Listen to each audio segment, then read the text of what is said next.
अदानी समूह पर हमारी कवरेज में हम लगातार आपको ये बता रहे हैं कि अदानी समूह के लिए कर्ज सबसे बड़ी मुश्किल है। आप रिपोर्ट से लेकर और अब तक देखिए तो कर्ज के इर्द गिर्द बहुत सारी खबरें आपको घूमती दिखेंगी।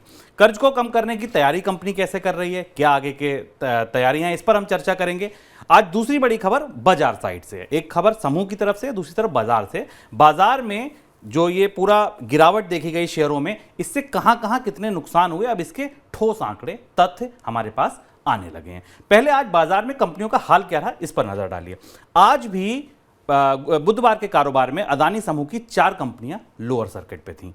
Adani green 5% lower circuit, Adani power, Adani total gas और अदानी ट्रांसमिशन, इन चारों कंपनियों में आज फिर 5% का लोअर सर्किट लगा था। अन्य कंपनियों में भी तेजी बहुत ज्यादा नहीं थी। एसीसी 1.25% ऊपर, अदानी एंटरप्राइजेज कल नतीजों के बाद भी तेज था, वो तेजी आज जारी रही, 1.25% आज फिर ऊपर है। अदानी पोर्ट्स 0.5% करीब तेजी, अदानी विलमेयर में 1.25% की तेजी और अंबुजा सीमेंट 2.44% की तेजी के साथ बंद हुआ। हाँ, आज एक शेयर था इस समूह का, वो था एनडीटीवी, जहां तेजी दिखी करीब करीब 5% की। बाजार में ये रिकवरी आप मान सकते हैं कि एक ऐसा शेयर जिसमें ठीक है आज रिकवरी दिखी, कई दिन के लगातार लोअर सर्किट के बाद लोअर सर्किट खुला तो फिर तेजी के सौदे बने। अब बात करते हैं आज अदानी समूह के कर्ज को लेकर, क्योंकि सबसे बड़ी खबर आज जो है वो कर्ज से जुड़ी है। सर, कर्ज बड़ा फंदा बनेगा, कसने लगा है फंदा, ये हम लगातार बता रहे हैं। आज अब कर्ज को लेकर और क्या जानकारी सामने आई और किस तरीके से तैयारी हो रही है अब इस कर्ज को कम करने की? शुभम, शुरुआत से अदानी समूह पर अपनी चर्चाओं में और विश्लेषण में हम लगातार बता रहे हैं कि समस्या जहां से है वहीं से उसका इलाज निकालने की कोशिश होगी। और अदानी समूह ने अब पिछले 2 दिनों से निवेशकों को भेजे संदेशों में, अलग अलग जगह से बाजार को भेजी सूचनाओं में इस बात का संकेत दिया है कि वो अपने कर्ज में कमी करेगा, कर्ज को घटाएगा। और कर्ज को घटाने के तरीके क्या हैं? तरीके यही हैं कि कर्ज जो परियोजना है उन्हें रोका जाए, जो मौजूदा कर्ज है उनको वापस किया जाए और कर्ज की अपने कैश फ्लो का इस्तेमाल करके कर्ज को चुकाया जाए। अदानी समूह में पे करीब 24.1 अरब डॉलर का कर्ज है, इसमें विदेश का काफ़ी बड़ा कर्ज है। उसमें 2 अरब डॉलर के कर्ज की देनदारी इसी साल अगले साल मार्च में आनी है, यानी 2024 तक का समय अदानी समूह के लिए काफ़ी चुनौतीपूर्ण है, क्योंकि जब तक ये 2 अरब डॉलर की देनदारी की व्यवस्था नहीं हो जा सकती होती, बाजार लगातार दबाव में रहेगा। अदानी समूह की साख में रिकवरी की उम्मीद कम दिखाई देती है। और जब एक बड़ा रिकवरी साइकिल कोई कंपनी पार कर जाएगी, बगैर डिफ़ॉल्ट हुए, बगैर किसी संकट में आए, तब जाकर वापस चीज़ें वापस लौटेंगी। और इसके लिए अदानी समूह को अपनी परियोजनाओं में भी कटौती करनी पड़ेगी, अपने बजट्स में भी कटौती करनी पड़ेगी, कैपेक्स जो पूंजी खर्च है उसमें भी कमी करनी पड़ेगी, और उसका असर हमें उसके स्टॉक्स की संभावनाओं पर दिखाई देगा। अदानी में पोर्ट्स पर सबसे ज़्यादा कर्ज की देनदारी है। अगले साल तक अदानी पोर्ट को 6600 करोड़ रुपए का कर्ज चुकाना है। इसके बाद अदानी एंटरप्राइजेज, अदानी पावर और अदानी ग्रीन पर कर्ज की सबसे ज़्यादा देनदारी दिखाई दे रही है। अब कर्ज चुकाने के लिए अदानी समूह के पास बहुत ज़्यादा विकल्प नहीं है शुभम। विकल्प यही है कि या तो अदानी समूह नया कर्ज ले, जो मिलना बहुत मुश्किल है, बल्कि अदानी समूह पर यह दबाव है कि जो अपने ब्रिज लोन हैं, जो अनसिक्योर्ड लोन हैं, जो ऐसे लोन हैं जो शेयर के अगेंस्ट लिए गए हैं, जो 3-4 ऐसे लोन हैं जो किसी परियोजना से अलग हैं, उन्हें वापस किया जाए तुरंत, ताकि साख बनी रह सके और बाजार में डाउनग्रेड की और ज़्यादा डाउनग्रेड की संभावना ना आए। ये पता चल रहा है कि अदानी समूह अपना एक ब्रिज लोन भी चुकाने की कोशिश कर रहा है, जो उसने अंबुजा के सीमेंट के टेक ओवर के दौरान विदेश के बैंकों से लिया था।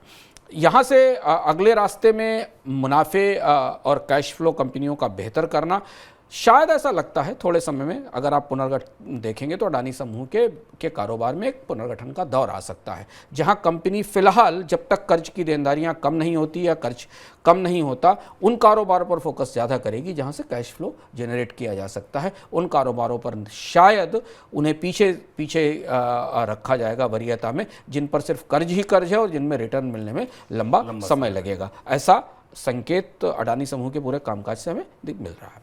सर, दूसरी खबर जो बाजार की तरफ से, शेयर बाजार में जो नुकसान हुआ, गिरावट हुई, अनुमान आए कि 10 लाख करोड़ से ज़्यादा का नुकसान रिटेल निवेशकों को हो गया, जिन्होंने शेयर खरीद रखे थे।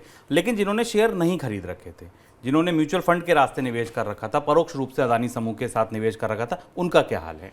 6200 करोड़ रुपए के आसपास के नुकसान की खबर म्यूचुअल फंड्स को है। और आप के लिए जानना जरूरी है, क्योंकि म्यूचुअल फंड्स के नेवी में म्यूचुअल फंड के रिटर्न में तेज गिरावट आई है। हालांकि उस गिरावट की वजह के लिए अदानी समूह नहीं है, चूंकि अदानी समूह के साथ पूरा शेयर बाजार गिरा है, इसलिए गिरावट आई है। लेकिन चूंकि बाजार में सबसे बड़ा निगेटिव ट्रिगर अदानी ही था, तो इसलिए म्यूचुअल फंड निवेशकों को उनके रिटर्न में बड़ा नुकसान हुआ। उसमें अकेले अदानी समूह का नुकसान नहीं है। तो बाजार में जब भी ऐसी चुनौतियाँ आती हैं जिसमें 10-12 कंपनियां एक ही ग्रुप की गिरावट में रहती हैं, तो उसका असर म्यूचुअल फंड्स के पूरे पोर्टफोलियो पर दिखाई देता है। और इसलिए म्यूचुअल फंड के पोर्टफोलियो भी लाल में है, लोगों को में अगर आप अपने स्टेटमेंट्स को चेक करें तो उसमें गिरावट दिखाई देगी।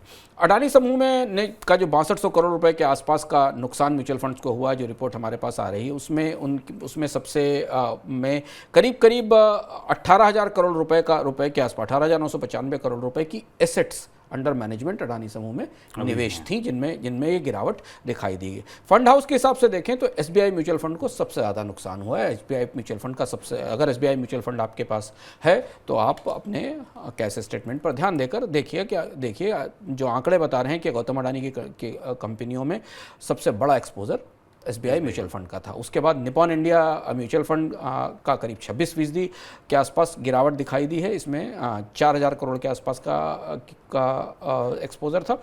Kotak mutual fund, ICICI Pru investment fund, UTI mutual fund और क्वांट म्यूचुअल फंड, इसके साथ एचडीएफसी में भी और टाटा म्यूचुअल फंड में ये फंड हैं जिन्हें अडानी के इस वैल्यू इरोजन का या अडानी के स्टॉक्स की कीमतों में गिरावट का नुकसान उठाना पड़ा है। और इन फंड्स की जो मार्केट वैल्यू जनवरी 2023 से दिसंबर 2022 से जनवरी 2023 के बीच थी, इसमें 63% से लेकर 33%, 25%, 20%, 19% की गिरावट हुई है। तो इसलिए जब बाजार में कोई इस तरीके के बड़े घटनाक्रम होते हैं तो सिर्फ वही निवेशक नहीं गंवाते जिन्होंने सीधे स्टॉक्स खरीद रखे हों।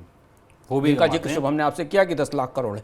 गंवाते आप और हम जैसे बहुत तमाम छोटे निवेशक भी हैं जो सीधे शेयर बाजार में नहीं जाते हैं। और इसलिए नियामकों को इस बात पर सतर्कता रखना ज़रूरी होता है कि बाजार में ऐसे घटनाक्रम लोगों के विश्वास को, भरोसे को और छोटे निवेशकों को के भरोसे पर चोट करते हैं। ये बात हमें म्यूचुअल फंड के नतीजों से सामने दिखाई देती है। सर, एक छोटा सा सवाल और कि कर्ज, जैसे आपने कहा कि कर्ज जुटाने के लिए समूह बहुत तरीके से प्रयास कर रहा है, और आपने कहा उन कंपनियों से कर्ज, वो कौन सी कंपनियां होंगी जिनकी निवेश परियोजनाएं या कहिए कैपेक्स सबसे पहले डेंट होंगे? मिशेल, अडानी ग्रीन को लेकर काफी सवाल हैं। अडानी ग्रीन को लेकर काफी सवाल उठ रहे हैं। अडानी ग्रीन के स्टॉक वैल्यूएशन को लेकर भी काफी सवाल उठ रहे हैं, क्योंकि अडानी ग्रीन की परियोजनाएं, हाइड्रोजन की परियोजनाएं लंबे समय की परियोजनाएं, वहीं से पार्टनर ने भी अपने आप को दूर किया है, फ्रांस की टोटल ने। तो अडानी ग्रीन एक ऐसा सेक्टर है जहां पर शायद अडानी समूह को अपने कारोबार में अपने कर्ज में थोड़ी कमी या धीमा करना पड़ेगा। इसके अलावा एक चीज़ और देखने वाली होगी दिलचस्प, कि अडानी समूह के पास बहुत लंबा प्रोजेक्ट इम्प्लीमेंटेशन बैगेज पड़ा हुआ है। धारावी का डेवलपमेंट प्रोजेक्ट है, 5 एयरपोर्ट्स हैं जिनका मॉडर्नाइजेशन जिनको करना है, कुछ सी पोर्ट्स हैं, पावर प्लांट्स हैं, और इसके अलावा बहुत सारी परियोजनाएं हैं। इनमें से कौन सी ऐसी परियोजनाएं हैं जिन पे अभी अडानी समूह बैंक के पास कर्ज के लिए नहीं गया है, और कौन सी ऐसी परियोजनाएं जो ले ली गई और उनके ऊपर बैंक से नेगोशिएशंस चल रहे हैं? ये खबरें बाद में छनकर सामने आएंगी। लेकिन ये तय है कि मौजूदा परिस्थिति में फिर वही बात कि $2 बिलियन का कर्ज अगले साल तक चुकाया जाना है। जब तक उसको चुकाने की व्यवस्था नहीं हो जाती या बैलेंस शीट में इतनी मजबूती और ताकत नहीं दिखती, अडानी समूह की परियोजनाएं और विस्तार कार्यक्रम पर तो दबाव बनेगा ही और असर दिखाई ही देगा।